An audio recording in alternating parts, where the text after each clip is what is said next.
পৃষ্ঠা 41। আল কোরআনে নারীর অবস্থান ও মর্যাদা। চিন্তা করে দেখুন তো, সেই সপ্তম শতকে ইসলামের আবির্ভাবকালে বিশ্বজুড়ে নারী জাতির উপর কি অমানিসার অন্ধকার ছেয়েছিল।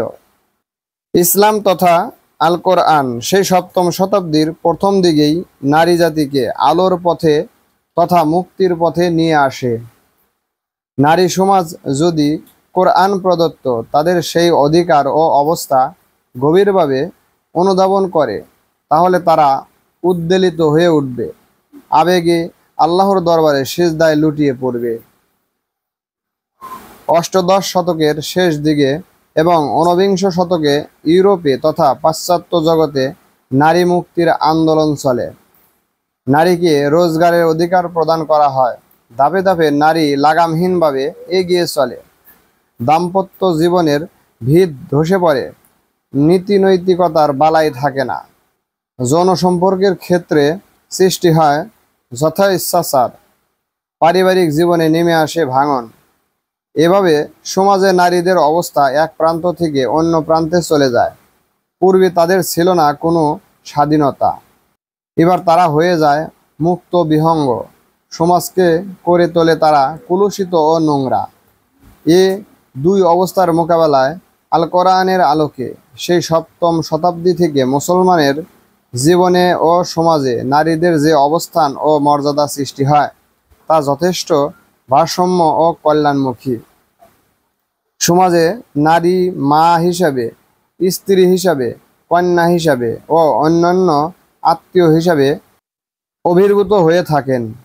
এদের প্রত্যেকের বিশেষ বিশেষ অবস্থান ও মর্যাদা বর্ণিত হয়েছে কোরআন ও হাদিসে। নিম্নে তার সংক্ষিপ্ত ব্যাখ্যা বর্ণনা প্রদান করা হইল। মা হিসাবে নারীর অবস্থান ও মর্যাদা। আল্লাহ তাআলা কোরআনে বিভিন্ন স্থানে মা ও বাবাকে একই অবস্থানে বর্ণনা করেছেন। মা ও বাবা দুজনেরই সাথে ইহসান উত্তম সদ্ব্যবহার করতে বলা হয়েছে। সূরা বাকারার ৮৩ নম্বর আয়াতে, সূরা আনআমের ১৫১ নং আয়াতে এবং সূরা বনী ইসরাইলের ২৩ নং আয়াতে পিতা মাতার কথা একই সঙ্গে উল্লেখ করার মাধ্যমে মা ও বাবার একই অবস্থান ও মর্যাদার কথা বলা হয়েছে। বরং কোরআনের কোনো কোনো স্থানে মার কথা আলাদা করেও বলা হয়েছে। তার মা তাকে কষ্টের পর কষ্ট সহ্য করে গর্ভধারণ করেছেন এবং ২ বছর দুগ্ধপান করিয়েছেন। সূরা লোকমান আয়াত ১৪। এভাবে কোরআনে মায়ের উল্লেখের মাধ্যমে মাকে সম্মানিত করা হয়েছে। পৃষ্ঠা ৪২। এক হাদিসে জনৈক সাহাবীর এক প্রশ্নের জবাবে তার উপর কার অধিকার বেশি এই ব্যাপারে রাসূল সাল্লাল্লাহু আলাইহি সাল্লাম বলেন, তোমার উপর তোমার মায়ের অধিকার সর্বাধিক। প্রথম, দ্বিতীয় ও তৃতীয়বার তিনি একই জবাব দেন। চতুর্থবারে তিনি বলেন, অতঃপর তোমার পিতার অধিকার বেশি। এভাবে ইসলামে মাকে সম্মানিত করা হয়েছে। রাসূলুল্লাহ সাল্লাল্লাহু আলাইহি সাল্লাম বলেছেন, বেহেশত মায়ের পায়ের নিচে। অর্থাৎ মাকে খুশি ও রাজি করতে পারলেই জান্নাত লাভ করা যাবে। রাসূলুল্লাহ সাল্লাল্লাহু আলাইহি সাল্লাম এর জীবিতকালে সাহাবী হযরত আলকামার ঘটনা হাদিসে বর্ণিত হয়েছে। তার মা তার প্রতি সন্তুষ্ট ছিল না। অতঃপর রাসূলুল্লাহ সাল্লাল্লাহু আলাইহি সাল্লাম তার মাকে যখন বলেন যে সে তাকে মাফ করে তার প্রতি সন্তুষ্ট না হলে আখিরাতে তাকে আগুনের আযাব দেওয়া হবে, তখন তার মা তাকে মাফ করে দিলে সে কালিমা পাঠ করতে সক্ষম হলো। এমনিভাবে ইসলামে মাকে সম্মানিত করা হয়েছে। ইসলামে সৎ মাকে বিয়ে করা নিষিদ্ধ করা হয়েছে। সৎ মাকে সম্পত্তি হিসাবে বর্ণনা করা বন্ধ করা হয়েছে। রাসূলুল্লাহ সাল্লাল্লাহু আলাইহি সাল্লাম দুধ মাকে আপন চাদর বিছিয়ে বসতে দিয়ে সম্মানিত করেছিলেন। স্ত্রী হিসাবে নারীর অবস্থান ও মর্যাদা। কোরআন ও হাদিসে স্বামী ও স্ত্রীকে পরিবারের দুটি আলাদা ইউনিট হিসেবে উল্লেখ করে দুইয়ের সমন্বয়ে একটি স্বয়ংসম্পূর্ণ পরিবারের ঘোষণা দিয়েছে। স্বামী ও স্ত্রীর অবস্থান ও মর্যাদা এখানে সমান সমান। বলা হয়েছে, তোমরা একে অপরের জন্য, নারীরা পুরুষের জন্য পোশাক আর পুরুষরা নারীর জন্য পোশাক। আল্লাহ তাআলা নারী পুরুষের সম অবস্থান সম্পর্কে কোরআনে বলেছেন, নিশ্চয় তিনি নর ও নারীকে যুগল করে সৃষ্টি করেছেন বীর্য থেকে যখন তা মাতৃগর্ভে নিক্ষিপ্ত হয়। সূরা নজম আয়াত ৪৫ থেকে ৪৬। তিনিই সেই সত্তা যিনি সকল কিছু জোড়ায় জোড়ায় সৃষ্টি করেছেন। সূরা যুখরুফ আয়াত ১২। তিনি তোমাদের জন্য তোমাদেরই মধ্য থেকে জোড়া সৃষ্টি করেছেন, তোমাদের গৃহপালিত পশুকেও জোড়ায় জোড়ায় সৃষ্টি করেছেন এবং তাতে তোমাদের বংশধারা চালু করেছেন। সূরা শূরা আয়াত ১১। পবিত্র সেই সত্তা যিনি জোড়ায় জোড়ায় সৃষ্টি করেছেন, যা জমি থেকে উদ্ভিদ আকারে জন্মে তাদের নিজেদের মধ্য থেকেও এবং তারা যা জানে না তা থেকেও। সূরা ইয়াসিন আয়াত ৩৬। আল্লাহ তোমাদের জন্য তোমাদের মধ্য থেকে তোমাদের স্ত্রীদের বানিয়েছেন এবং তোমাদের স্ত্রীদের থেকে সন্তান সন্ততি ও নাতি নাতনি পয়দা করেছেন। সূরা নহল আয়াত ৭২। পৃষ্ঠা ৪৪। তিনি সেই সত্তা যিনি তোমাদেরকে একই প্রাণ থেকে সৃষ্টি করেছেন, পরে তার জুরি সৃষ্টি করেছেন যেন তার সাথে একত্রে জীবন যাপন করে। সূরা আরাফ আয়াত ১৮৯। তার নিদর্শনের অন্যতম হলো এই যে তিনি তোমাদের মধ্য থেকে তোমাদের স্ত্রীদের সৃষ্টি করেছেন যেন তোমরা একত্রে শান্তিতে বসবাস করো, এবং তিনি তোমাদের মধ্যে সৃষ্টি করে দিয়েছেন ভালোবাসা ও দয়া। সূরা রুম আয়াত ২১।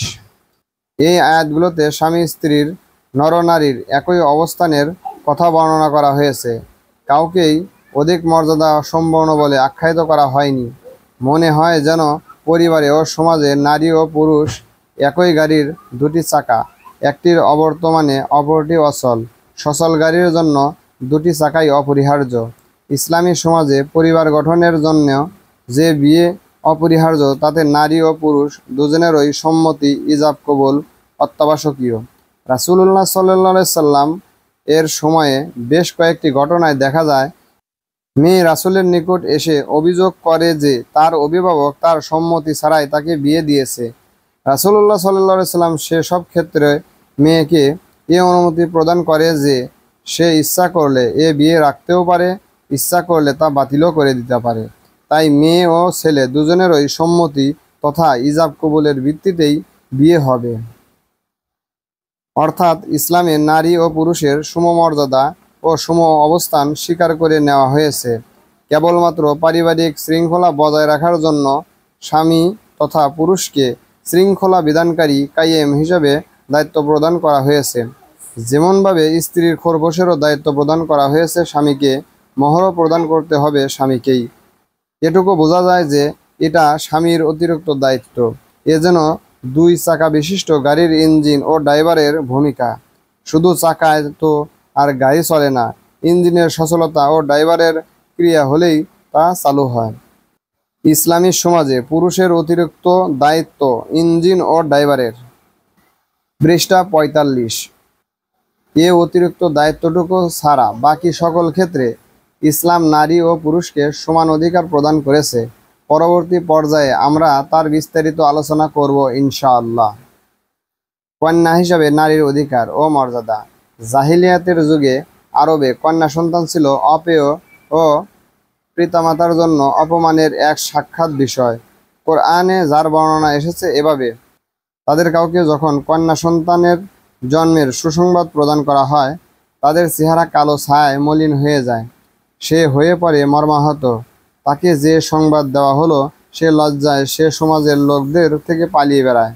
সে ভাবে সে কি অপমান বয়ে চলবে নাকি মাটির নিচে লুকিয়ে ফেলবে। বুঝে দেখো কি মন্দ ফয়সালা সে নিচ্ছে। সূরা নহল আয়াত ৫৮ থেকে ৫৯। ইসলামে কন্যা সন্তান ও পুত্র সন্তান জন্মের মধ্যে কোনো পার্থক্য করা হয়নি। জন্মদায়িনী ২ বছর স্তন্যদানের তাগিদ দেওয়া হয়েছে উভয় ক্ষেত্রে। আপন মায়ের স্তন্য দান সম্ভব না হলে অন্যের স্তন পানের ক্ষেত্রে পিতাকে খরচ প্রদানের নির্দেশ দেওয়া হয়েছে। এতেও কন্যা বা পুত্রের জন্য আলাদা কোনো ব্যবস্থা করা হয়নি। অর্থাৎ সন্তান লালন পালনের ক্ষেত্রে কন্যা বা পুত্রের মধ্যে কোনো পার্থক্য করা হয়নি। কন্যা সন্তান জন্মের পর তাকে হত্যা করার কঠিন শাস্তির প্রতি ইঙ্গিত দেওয়া হয়েছে। আল কোরআনে বলা হয়েছে, যখন প্রথিত কন্যাকে জিজ্ঞেস করা হবে কোন অপরাধে তাকে হত্যা করা হয়েছে, সূরা আত-তাকবীর আয়াত 8 থেকে 9। ইসলামে কেবল তার জন্মের ব্যাপারে নিরপেক্ষ ভূমিকা গ্রহণ করে ক্ষান্তই হয়নি, বরং পিতামাতার সম্পত্তিতে তাদেরকে ওয়ারিশ করেছে, যা ছিল সেই যুগে কল্পনা অতীত। আধুনিক যুগেও অনেক সমাজে তা অনুপস্থিত। তাদের লালন পালন অত্যন্ত সওয়াবের কাজ হিসাবে উল্লেখিত হয়েছে রাসূলের বাণীতে। ওয়ারিশের ব্যাপারে বলা হয়েছে, পিতামাতার কোনো সন্তান না থাকলে এবং 2 বা ততোধিক কন্যা থাকলে তারা সম্পত্তির 2/3 পাবে। মাত্র মাত্র 1 কন্যা থাকলে পাবে অর্ধেক। আল্লাহ অস্বীকারীগণ প্রশ্ন তুলেছে, কন্যারা কেন পুত্রের সমান পাবে না? এক্ষেত্রে ইসলামের সমাজ ব্যবস্থার প্রতি লক্ষ্য করতে হবে।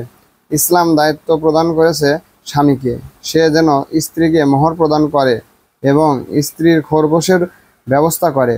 ফলে পুত্র মোহর প্রদান করে অন্য একটি মেয়েকে বিয়ে করে তার খরগোশের ব্যবস্থা করবে, আর কন্যা মোহর গ্রহণ করে অন্য এক পুরুষের বিবাহ বন্ধনে আবদ্ধ হয়ে সে তার খরগোশের ব্যবস্থা করে থাকবে। কাজেই কন্যাকে পুত্রের অর্ধেক অংশ প্রদানই ন্যায়সঙ্গত ও ইনসাফ ভিত্তিক। কন্যা সন্তানের লালন পালনের ব্যাপারে রাসূলুল্লাহ সাল্লাল্লাহু আলাইহি সাল্লাম বলেছেন, যে ব্যক্তির কন্যা সন্তান রয়েছে সে তাকে জীবন্ত পোষিত করেনি, তাকে ঘৃণার চোখে দেখেনি এবং তার উপর নিজের পুত্র সন্তানের অগ্রাধিকার দেয়নি, তাকে আল্লাহ তাআলা বেহেশত দান করবেন। আবু দাউদ কিতাবুল আদব। আরও কতিপয় হাদিসে বলা হয়েছে, উত্তমভাবে 2 বা ততোধিক কন্যা সন্তান লালন পালনকারী বেহেশতে রাসূলের সাথে এমনইভাবে থাকবেন যেন 2টি আঙ্গুল একই সাথে অবস্থান করে নেয়। প্রকৃতপক্ষে সন্তান পুত্রই হোক আর কন্যাই হোক, তাদেরকে উত্তমভাবে লালন পালন করা, বিয়ে শাদীর ব্যবস্থা করা পিতামাতার পবিত্র দায়িত্বের অন্তর্ভুক্ত। এই ব্যাপারে পুত্র ও কন্যার মধ্যে মোটেই কোনো পার্থক্য করা হয়নি। তাই পুত্র ও কন্যা ইসলামী সমাজে সম অবস্থানেই অবস্থান করে। পৃষ্ঠা 46।